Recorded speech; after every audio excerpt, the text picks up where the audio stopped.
ஆசீர்வதிக்கும் தேவன் நம்மை ஆசீர்வதிப்பாரே. துதி ஸ்தோத்திரம் இயேசுநாதா, துதி உமக்கே என்றுமே. இன்று ஒரு வசனம். நீங்கள் குற்றவாளிகள் என்று தீர்க்கப்படாதபடிக்கு மற்றவர்களை குற்றவாளிகள் என்று தீர்க்காதீர்கள். மத்தேயு 7:1. அன்புக்குரியவர்களே, இயேசு கிறிஸ்துவின் இனிய நாமத்தில் உங்களை வாழ்த்துகிறோம், ஆசீர்வதிக்கிறோம். நாம் மற்றவர்களை குறை சொல்லும் முன்பு நமது குறைகளை உணர்ந்து கொள்ள வேண்டியது அவசியம். நாம் மற்றவர்களை தீர்க்கிற தீர்ப்பின்படியே நாமும் தீர்க்கப்படுவோம். நாம் குற்றமாய் தீர்க்கிறவைகள் எவைகளோ அவைகளை நாமும் செய்கிறபடியால் நாம் மற்றவர்களை குறித்து சொல்லுகிற தீர்ப்பின்படியே நம்மையும் குற்றவாளிகளாக தீர்க்கிறோம். இறைமக்கள் மீது குற்றஞ்சாட்டுதல் சாத்தானின் குணம். மற்றவர்களை விட நான் நல்லவன் என்ற எண்ணம் வந்தாலே நமது பக்தி எல்லாம் வீணானது. மற்றவர்களிடம் உண்மையான மனதுடன் நாம் அன்பு கூறும்போது அவர்களது குறைகள் நமக்கு பெரிதாக தெரியாது.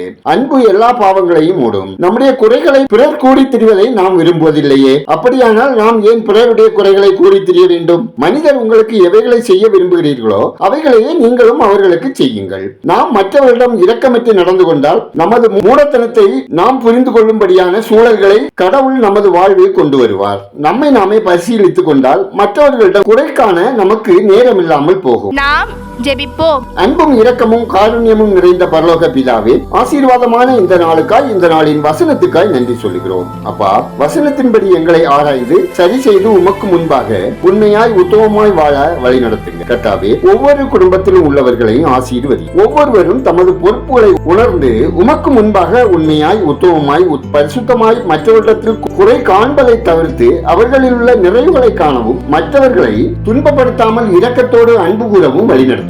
குடும்ப உறுப்பினர்களில் ரட்சிக்கப்படாதவர்கள் ரட்சிக்கப்படவும், பிள்ளைகள் கர்த்தருக்குள் வளர்ந்து கனியுள்ள வாழ்க்கை வாழவும், அவர்களுக்கு வளமான எதிர்காலம் அமைந்திடவும், ஒவ்வொருவரும் நோய் நொடி இல்லாமல் ஆரோக்கியமான வாழ்க்கை வாழவும், குடும்பத்தின் அப்பம், தண்ணீர், பொருளாதாரம், வருமானம் யாவும் குறைவில்லாமல் நிறைவாக இருக்கவும், கணவன் மனைவி பிள்ளைகளுக்கு முன்பாக முன்மாதிரியாக ஒருவர் குற்றத்தை ஒருவர் மன்னித்து, ஒருவர் பாரத்தை ஒருவர் சுமந்து தேவ அன்பிலே நிலைத்திருக்கவும், வாலிப பிள்ளைகளுக்கு ஏற்ற வாழ்க்கை துணை கிடைக்கவும், நெடுங்காலமாய் பிள்ளை இல்லாத தம்பதியருக்கு குறைகள் தடைகள் நீங்கி சந்தானம் விருத்தி அடையவும் ஜெபிக்கிறோம். பரிசுத்தாவியானவரின் ஆளுகை குடும்பங்களில் கிரியை செய்திட வேண்டுமாய் ஜெபிக்கிறோம். தேவனே, ஏழைகள், திக்கற்ற பிள்ளைகள், அனாதைகள், பெற்றோரால் பிள்ளைகளால் கணவனால் கைவிடப்பட்டவர்கள் நலன் காக்கப்படவும், அனுதின தேவைகள் சந்திக்கப்படவும், இவர்களை ஆறுதலோடு தன்னலமற்ற அன்போடு ஆதரிக்கிறவர்கள் பெருகும்படியாகவும் ஜெபிக்கிறோம். தங்கள் குடும்ப தேவைக்காக ஏற்பட்ட கடன் சுமை தாங்காமல் தவிக்கிற நபர்களை கர்த்தர் ஆசீர்வதிக்கும்படியாகவும் அவர்கள் தேவைகள் சந்திக்கப்படவும் ஜெபிக்கிறோம். மருத்துவமனையிலும் வீட்டிலும் வியாதி நிமித்தம் வேதனையோடு இருக்கிறவர்களை கர்த்தருடைய கரம் குணமாக்கி